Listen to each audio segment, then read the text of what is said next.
Hozir rais bova bilan iftorlikka ketyapmiz. Rais bovaning kayfiyati yo'q. Ha rais bova, kayfiyatingiz yo'q.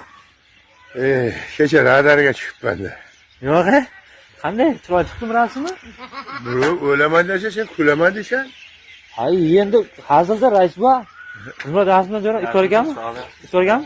Ha bo'ldi, kel yo'qmi? Rais bova kecha shu desangiz, qaynonam mazza bo'lmay qoldi. Eshitdim. Qaynota telefon qildi. Tez kel dedi. Tez uchib borsam, keyin sekin haydab bor bansiga. Shoshilma dedi. Hamma joy radar dedi. Qaynonam gapirmay ketyapti. Keyin bilsam xushdan ketgan ekan qaynonam. Birinchi marta gapirmaslikni.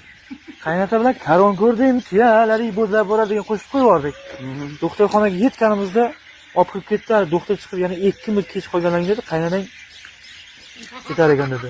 2 minut kech qolmabsan-da? Qaynotam bir menga qarab nima qilib qo'ydi? Ushlab qo'ydi. O'sha hisobni olib endi bu gal Keyin safar 5 minut kech borgin. ha, xudo xolasa. Hozir iftorga tez boraylik vaqtida.